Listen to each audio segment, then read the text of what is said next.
Hello friends, स्वागत है आप सभी का आपके यूट्यूब चैनल ऑनलाइन शिक्षण में। आज की जो क्लास होने वाली है मैथ्स में वो होने वाली है क्लॉक। क्लॉक मतलब घड़ी। हमने पहले जो वीडियो आपको प्रोवाइड की थी उसमें डिस्कस किया था कैलेंडर। ठीक है, क्या डिस्कस किया था? कैलेंडर। तो कैलेंडर के साथ ही ये टॉपिक पढ़ाया जाता है, लेकिन मैंने इसको थोड़ा सा अलग तरीके से मैं इसको पढ़ाने की कोशिश करूंगा। आज कैलेंडर आपको बहुत अच्छे से डिस्कस करने वाले हैं आपके साथ। तो आज जो एक टॉपिक है क्लॉक, हम पढ़ेंगे घड़ी कि घड़ी क्या होती है, किस टाइप के इसमें से क्वेश्चंस बन सकते हैं, मिरर वाले, दर्पण वाले या जल प्रतिबिंब वाले, वाटर के रिफ्लेक्टर होते हैं उसमें कैसे बनते हैं, कि मतलब किसी घड़ी को वाटर के जल प्रतिबिंब में देखेंगे तो कौन सा टाइम होगा। तो इस टाइप के सारे क्वेश्चन, एंगल वाले देखेंगे कि भाई कि कोई टाइम दिया हुआ है, घंटे और मिनट कोई टाइम दिया हुआ। मान लो मैंने बोला कि 9:45 पर घड़ी की जो दोनों सुई होगी, घंटे वाली भी और मिनट वाली, उनके बीच का कितना एंगल होगा, कितने डिग्री का एंगल होगा। इस टाइप के सारे क्वेश्चन हम इसमें डिस्कस करने जा रहे हैं। चलो करते हैं तो आज की वीडियो का शुभारंभ। उससे पहले मैं आपसे एक चीज़ बोलना चाहूँगा, जिसने अभी तक हमारे चैनल को सब्सक्राइब नहीं किया हो वो सबसे पहले जाइए हमारे चैनल को सब्सक्राइब कीजिए और ज़्यादा से ज़्यादा शेयर कीजिए, ताकि हमको भी मोटिवेशन मिले और बेस्ट से बेस्ट वीडियो आपके लिए लाने के लिए। ठीक है, और एक चीज़ और कहना चाहूँ, जब आपने हमारा चैनल सब्सक्राइब कर लिया हो तो बेल आइकन को दबाना ना भूले, ताकि आपको हर एक वीडियो का नोटिफिकेशन सबसे पहले आपके पास पहुँचे। तो इसी के साथ मैं शुरुआत करता हूँ आज क्लॉक की। क्लॉक मतलब घड़ी। अब हमको पता है जो घड़ी होती है वो घड़ी किस तरीके, इसी तरीके से तो होती है, मतलब 1 2, ठीक है, इसी तरीके से तो होती है भाई। यहाँ पे क्या हो जाएगा, 12 बजेंगे, 1 2 3 4 5 और ये 6 7 8 9 10 11 और 12, यही तो होगा हमारे पास भाई, यही होने वाला है। यही तो हमारी घड़ी होती है, इसी टाइप की तो घड़ी होती है हमारे पास। तो घड़ी हमने समझा, घड़ी क्या होता है, हमारे पास एक मिनट की सुई होती है और एक घंटे की सुई होती है। मतलब जो छोटी सुई होगी वो तो मिनट की सुई होगी, और जो बड़ी सुई होने वाली है वो होने वाली है किसकी, मिनट की। मतलब छोटी सुई घंटे की सुई होती है और जो बड़ी सुई होती है वो मिनट की सुई होती है। तो मैं इस टॉपिक को अच्छे से क्लियर करने के लिए जिस टाइप के क्वेश्चन आते हैं सिर्फ वही डिस्कस करने जा रहे हैं। सारे इसके बारे में ज़्यादा डिस्कस नहीं करेंगे कि भाई घड़ी बनाएंगे या किस टाइप के question related point two point पढ़ने वाले हैं हम इस वीडियो के अंदर। तो अब हम चलते हैं पहली चीज के ऊपर। अब पहला क्वेश्चन या पहला फॉर्मूला कहता है कि जो घंटे की जो सुई होती है, घंटे की जो सुई होगी, जो छोटी सुई होगी, घंटे की सुई की चाल कितनी होगी। मतलब जो घंटे की जो सुई है उसकी चाल कितनी होगी। बट टोटल जो एंगल होता है वो 360 का होता है और हमारे पास घंटे होते हैं 12। तो इसका मतलब 12 × 36 डिग्री प्रति घंटा। कितना, 30 डिग्री प्रति घंटा। क्यों घंटे की चाल कह रहा है। यदि मैं इसको मिनट में चेंज करूं तो इसको किससे डिवाइड करना पड़ेगा, 60 से। मतलब 1/2 मिनट डिग्री प्रति मिनट। क्या आ गया, 1/2 डिग्री प्रति मिनट। मतलब जो हमारे घंटे की जो सुई होगी, जो छोटी सुई होगी, उसकी जब मैं चाल की बात करूंगा तो 360/12, मतलब 30 डिग्री प्रति घंटा या 1/2 डिग्री प्रति मिनट। ये आपकी होगी घंटे की सुई की चाल। अब मैं दूसरे फॉर्मूले की बात करूं तो अब दूसरी सुई क्या होती है, मिनट। तो मिनट की सुई की चाल, मिनट की जो सुई की जो चाल होगी वो क्या होगी भाई। अब हमारे पास टोटल एंगल तो 360 होता है और मिनट होती है हमारे एक घंटे में 60। ठीक है, तो क्या हो गया 6 डिग्री प्रति मिनट, 6 डिग्री प्रति मिनट। मतलब 1 घंटे की जो सुई की चाल होगी वो तो होगी 30 डिग्री प्रति घंटा या 1/2 डिग्री प्रति मिनट, और मिनट की सुई की जो चाल होगी वो होगी 6 डिग्री प्रति मिनट। तो आपको 2 चीज याद रखनी है। कौन कौन सी? एक तो घंटे की सुई की चाल, घंटे की सुई की चाल क्या होगी 30 डिग्री प्रति घंटा। कितना? 30 डिग्री प्रति घंटा या 1/2 डिग्री प्रति मिनट। इसी तरीके से मिनट की सुई की चाल की यदि मैं बात करूं तो क्या होगी? वो होगी 6 डिग्री प्रति मिनट। अब एक सबसे मोस्ट इंपोर्टेंट फॉर्मूला, ये इसी से रिलेटेड क्वेश्चन आएंगे। सबसे मोस्ट इंपोर्टेंट फॉर्मूला क्या है कि दोनों सुई होगी, दोनों सुइयों के बीच का कोण, जो अभी मैं आपसे बता रहा था कि दोनों जो सुई होगी उनके बीच का कोण कितना होगा।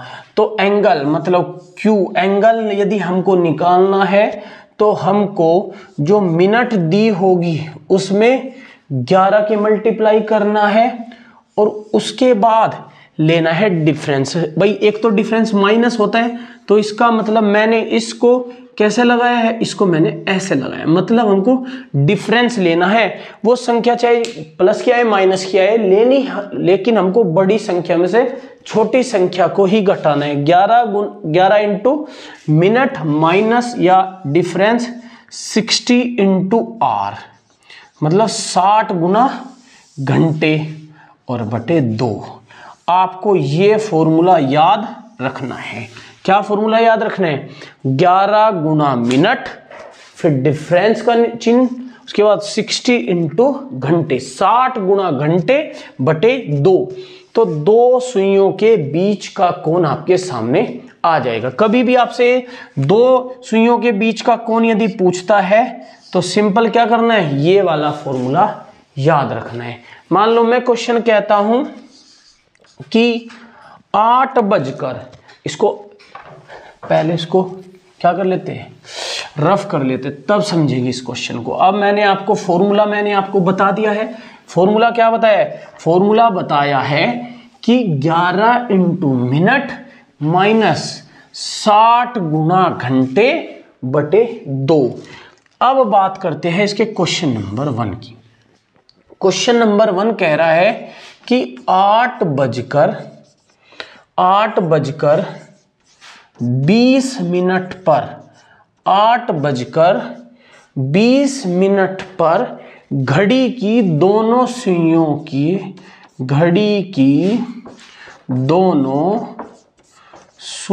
के बीच का कोण, सुइयों के बीच का कोण क्या होगा? समझ आ गया क्या पूछा है? ये पूछा है कि 8 बजकर 20 मिनट पर घड़ी की दोनों सुइयों के मध्य या बीच में क्या कोण होगा। तो एंगल निकालने के लिए 11 इंटू मिनट माइनस या डिफरेंस 60 इंटू आर, मतलब घंटे बटे 2, इसको ऐसे ही तो करना है। तो 11 गुना मिनट, मिनट कितनी आ गई 20, तो 20 माइनस 60 इंटू घंटे मतलब 8 और बटे 2, तो कितना आ गया 11 दूनी 22, 220, डिफरेंस लेना है 480 और बटे 2, मतलब कितना आ गया 260, कितना आ गया 260, बस दोनों का डिफरेंस आ गया 260 बटे 2, मतलब 130 डिग्री। मतलब क्वेश्चन में पूछा गया था कि 8 बजकर 20 मिनट पर घड़ी की दोनों सुइयों के बीच का जो कोण है वो कितना होगा, तो दोनों के बीच का कोण होगा 130 डिग्री। तो आपको याद रखना है सिर्फ फॉर्मूला, और फॉर्मूले बेस ही क्वेश्चन आपके आने वाले। आपके यदि फॉर्मूला याद है तो आप बहुत जल्दी से उसको अटेम्प्ट कर लोगे, जल्दी से उसका आंसर आप प्राप्त कर लोगे। ठीक है, समझ आ गया।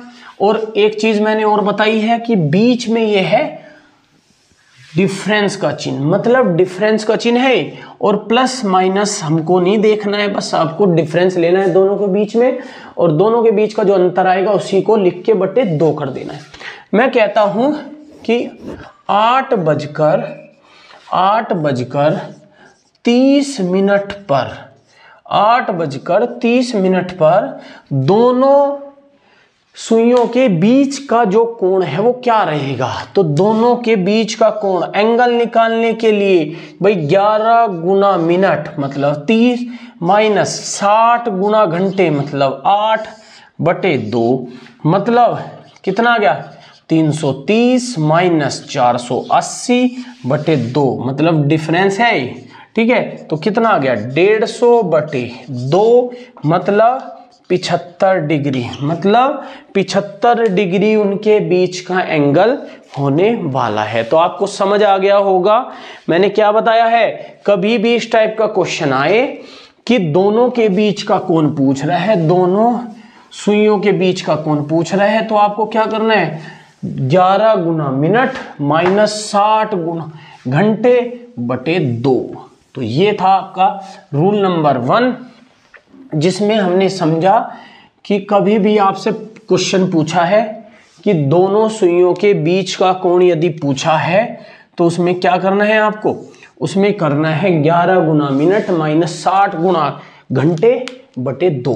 अब चलते हैं, मान लो कि x और y मतलब भाई ये 2 घंटे देगा, x और y बजे मतलब 2 टाइम देगा x और y बजे के बीच की बात करेगा, मतलब x और y बजे के बीच सुइयों के अति व्यापन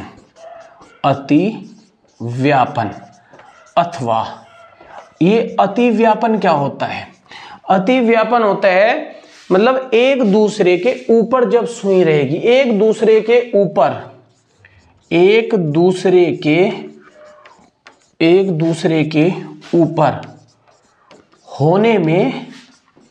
होने में लगा समय। समझ आ गया, एक दूसरे के ऊपर होने में लगा समय।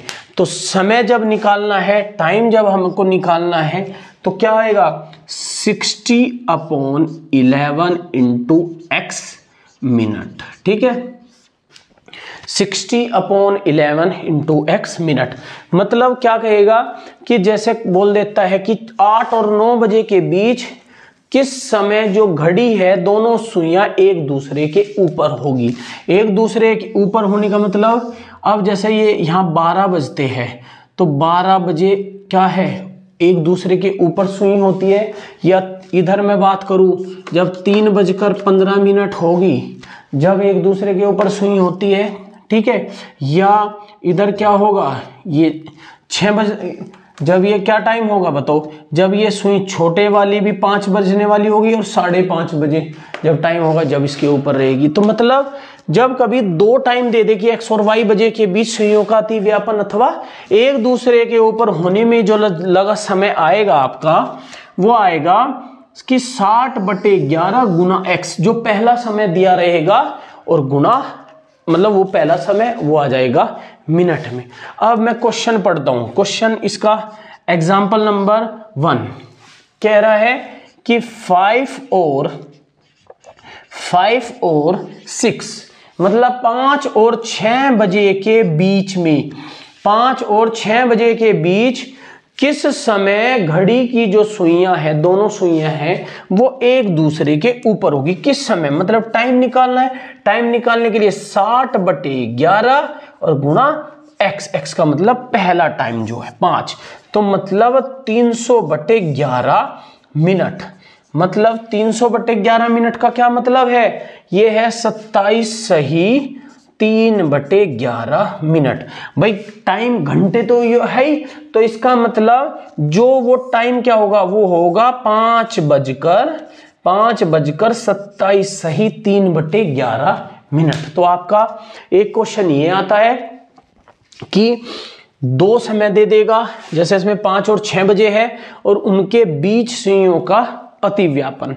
तो अतिव्यापन का मतलब है एक दूसरे के ऊपर होना। तो मतलब मैं अब एक क्वेश्चन और यदि मैं बताऊं तो आपको, मान लो क्वेश्चन क्या देता है कि 4 और 5 मतलब 4 और 5 बजे के बीच में क्या कितना समय होगा, 4 और 5 बजे के बीच में मतलब 60/11 गुणा 4 मतलब 240/11 मिनट। तो 4:240/11 मिनट पर जो सुई होगी घंटे और मिनट की, वो एक दूसरे के ऊपर होगी। ठीक है, समझ आ गया। तो इस टाइप का क्वेश्चन भी आपके एग्जाम में आता है। इसमें क्या पूछा है, इसमें पूछा गया है सिंपल सा कि 2 टाइम दे दिए और दोनों जो टाइम है उसमें पूछा है कि किस टाइम पर हमारी जो सुई है 4 और 5 या 5 और 6 के बीच में कौन सा ऐसा टाइम होगा जिसमें दोनों जो सुई है वो एक दूसरे के ऊपर होगी। चलो नंबर 3 ये कहता है कि x और y बजे के बीच में, x और y बजे के बीच में, x और y बजे के बीच में सुइयों के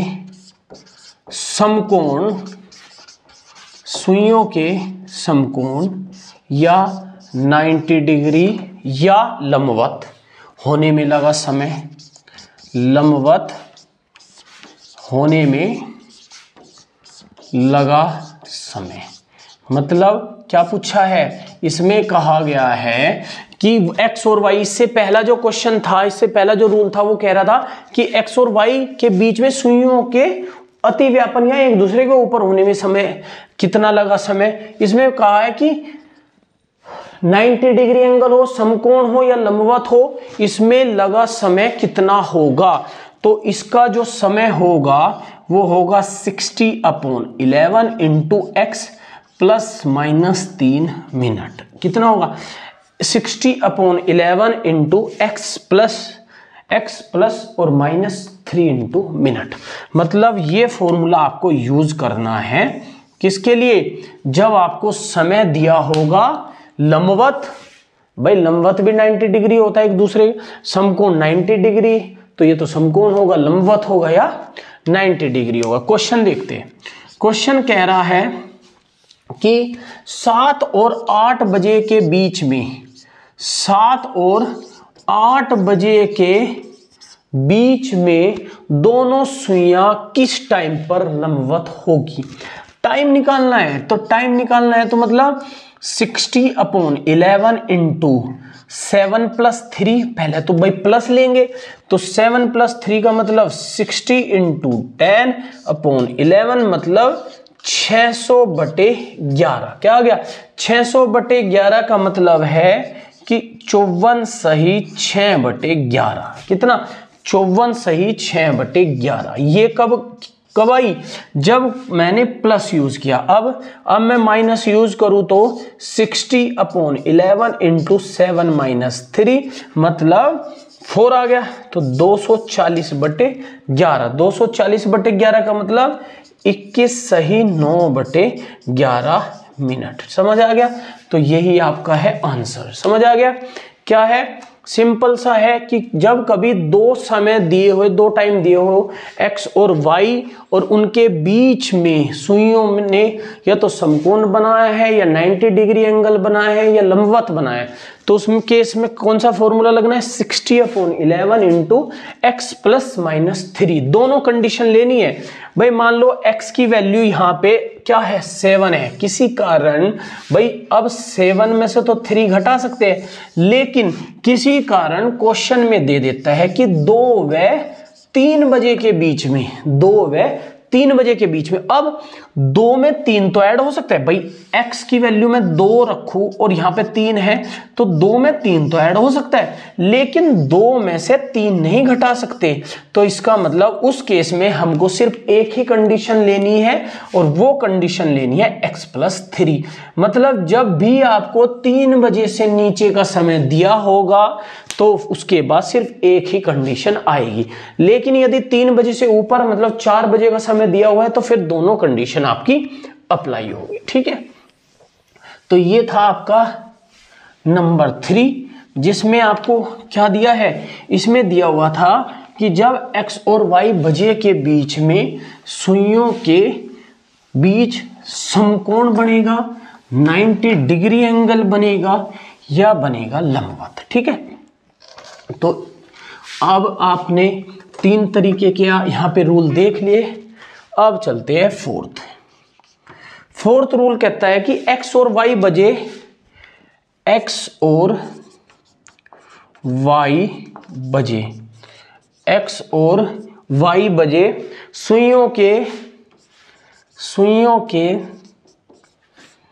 सुइयों के परस्पर दिशा में होने में लगा समय, दिशा में होने में लगा समय।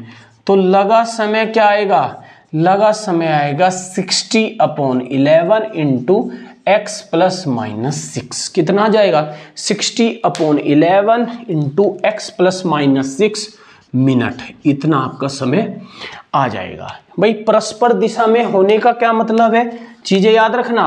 भाई मान लो ये टाइम है, भाई मिनट की सुई भी इधर ही है और घंटे की भी, मतलब एक दूसरे की परस्पर एक दिशा में, या एक दूसरे के क्या है, एक दूसरे से, भाई अब मान लो घंटे की सुई इधर को, एक दूसरे के विपरीत ही तो होगी। भाई कैसे बनाएंगे, अब जब हम इसको बनाएंगे मिनट की तो सुई इधर को होगी, तो अब घंटे की इधर की है तो मिनट की इधर को होगी, तो मतलब एक दूसरे से विपरीत कोण बनाएंगी, विपरीत ही तो देखिए मिलेगी। तो अब मैं क्वेश्चन यदि मैं बात करता हूं इसकी, क्वेश्चन दिया हुआ है कि 4 और 5 बजे के बीच में, 4 और 5 बजे के बीच में किस समय घड़ी के घंटे और मिनट की सुई, मतलब घंटे व मिनट की सुई जो है, घंटे व मिनट की जो सुई है वो एक दूसरे के विपरीत दिशा में होगी। विपरीत दिशा में मतलब एक दूसरे के क्या होगी, परस्पर दिशा में होगी, विपरीत है। तो अब उस केस में आपको फॉर्मूला लगाना है ये वाला। अब ये देखिए, तो टाइम निकालने के लिए क्या करेंगे, तो 60/11 इंटू 4 प्लस 6 मतलब 600/11 मिनट। कितना आ गया, 600/11 मिनट मतलब 54 सही 6/11 मिनट इसका आंसर आ गया। अब ये देखिए इसमें प्लस माइनस दिया हुआ है, तो माइनस तो नहीं ले सकते, माइनस इसलिए नहीं ले सकते क्यों, जो 4 है वो इस 6 से छोटा है, क्यों 4 में से 6 को नहीं घटाएंगे। ठीक है, तो अब हमने 4 तरीके के क्वेश्चन इसमें देख लिए। अब 2 तरीके के क्वेश्चन और बचे हैं इसमें, जो आपका ये टॉपिक है क्लॉक मतलब घड़ी, इसमें से आपके 2 टाइप के क्वेश्चन और बचे हैं। यही 6 टाइप के क्वेश्चन आपके एग्जाम में आते हैं, जो मैंने आपको अभी, जिसमें से मैंने अभी आपको 4 टाइप के क्वेश्चन आपको बता दिए। अब चलते हैं 5th, और 5th वाला क्वेश्चन क्या होगा। 5th टाइप कहता है किसी घड़ी में, क्या कहता है कि किसी घड़ी में 3:35, क्या है 3:35 का समय है। किसी घड़ी में 3:35 का समय है। यदि इसे दर्पण में देखें, दर्पण मतलब मिरर, यदि इसे दर्पण में देखे तो, यदि इसे दर्पण में देखे तो कितना समय प्रतीत होगा, मतलब कितना समय प्रतीत होगा, कितना समय हमको दिखाई देगा।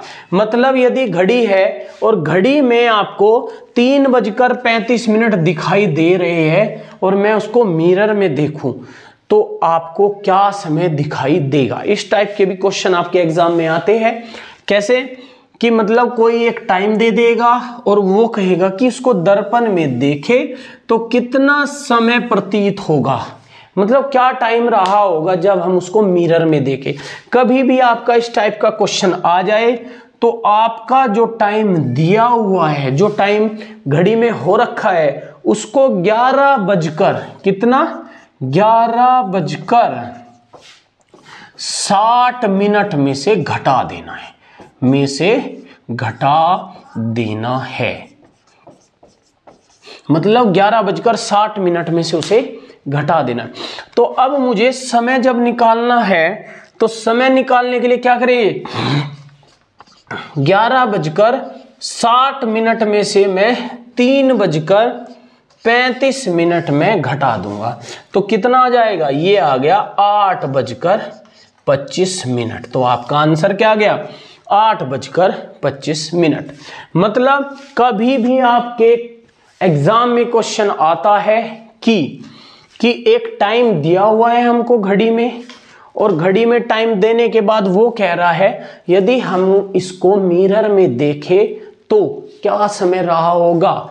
तो मिरर में देखे, दर्पण में देखे तो समय निकालने के लिए क्या करना है, 11:60 में से उस टाइम को घटा देना है। तो जो आंसर आएगा वही आपका क्या होगा, वो समय होगा जो आपसे पूछा गया है। ठीक है, समझ आ गया। सिंपल सी चीज है, सिंपल सी चीज है कि जब आपसे मिरर में दिखा रहा है टाइम, मिरर में यदि टाइम देखना है तो आपको 11:60 में से उसे घटा देना है। अब चलते हैं नेक्स्ट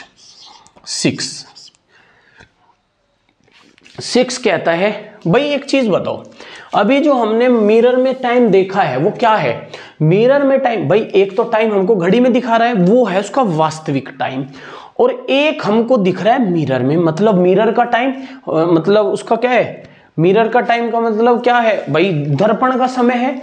तो यदि हमको वास्तविक समय दिया और दर्पण का पूछा हो तो मतलब क्या कर सकते हैं, फिर उसको घटा सकते हैं। ठीक है, उसी तरीके से जैसे कि अब मिरर का समय की यदि बात कर रहे हैं तो अभी जल प्रतिबिंब का भी बात करेगा। अब क्वेश्चन मैं बात करता हूं इसमें 6 टाइप में। क्वेश्चन नंबर 1 क्वेश्चन कह रहा है यदि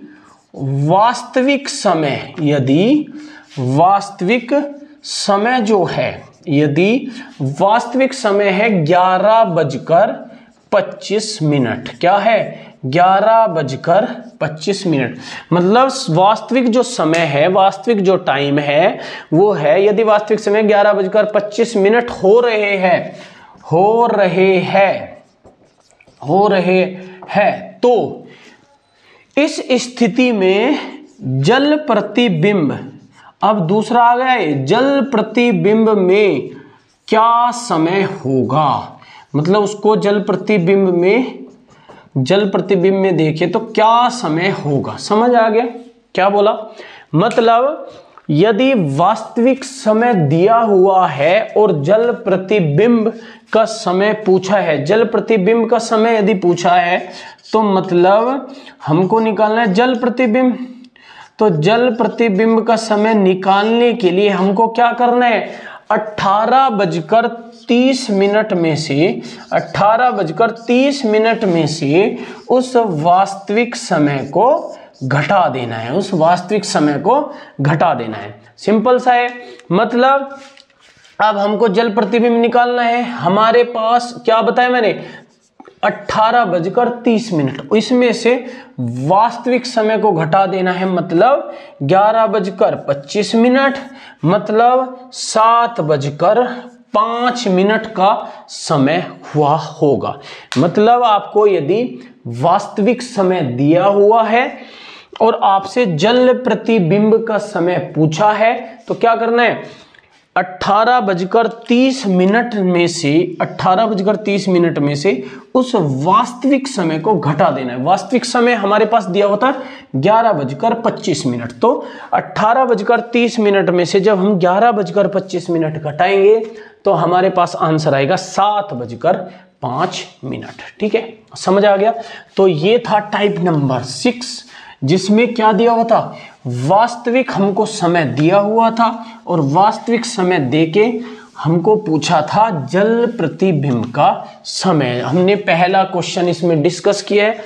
अब इसमें एक लास्ट क्वेश्चन डिस्कस करते हैं, उसके बाद जो ये आपका टॉपिक है क्लॉक, ये यहीं पे कंप्लीट हो जाएगा। वो कह रहा है यदि जल प्रतिबिंब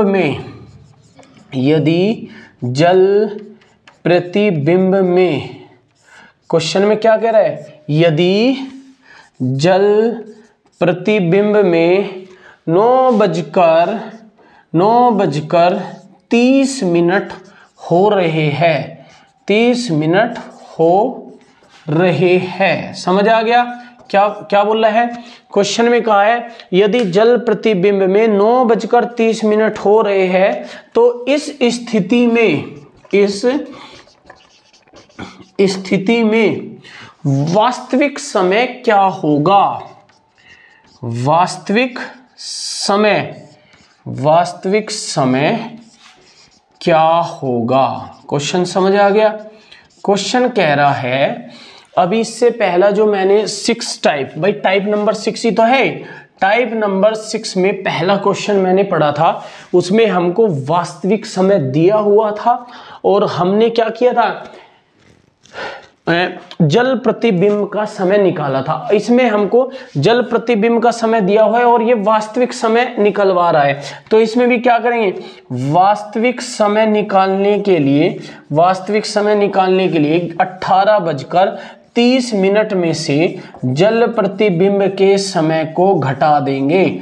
मतलब 18:30 में से जल प्रतिबिंब के समय को घटा देंगे तो वास्तविक समय क्या आ गया, 18:30 में से 9:30 जब हम घटाएंगे तो हमारे पास आ गया 9 बजे। मतलब यदि हमको जल प्रतिबिंब में वो 9:30 बजे दिखाई दे रहा है तो इसका मतलब उसका वास्तविक टाइम क्या रहा होगा, 9 बजे। ठीक है, तो ये था आपका टॉपिक क्लॉक, जिसमें हमने देखे 6 टाइप के क्वेश्चन हमने इसमें देखे हैं, जिसमें मैंने आपको बताया है, सबसे स्टार्टिंग में मैंने आपको बताया था घंटे की सुई की चाल, फिर मिनट की सुई की चाल और फिर दोनों सुइयों के बीच का एंगल मैंने आपको बताया था। और एंगल का फॉर्मूला मैंने बताया 11 × मिनट माइनस 60 × r/2। उसके बाद बताया था कि यदि दो समय है उनके बीच का जो सुइयों, दोनों के बीच यदि सुइयों का अतिव्यापन हो रहा है, मतलब एक दूसरे के ऊपर आने में कितना समय लगता है, तो 60/11 × x मिनट। दूसरा बताया था जब x और y बजे के बीच में दोनों सुइयों या तो समकोण बनाए या 90 या लंबवत हो तो 60/11 × x ± 3 मिनट। और जब वो परस्पर दिशा में हो तो उसमें ±6 हमने किया था। और लास्ट टाइप का देखा है जिसमें एक तो दर्पण में हम टाइम देख रहे हैं और एक जल प्रतिबिंब में हम टाइम देख रहे हैं। ठीक है, तो इसी के साथ जो ये आपका टॉपिक है क्लॉक, ये आज यहीं पे कंप्लीट होता है। तो फिर मुलाकात होगी आपसे एक नई वीडियो के साथ, तब तक थैंक यू सो मच।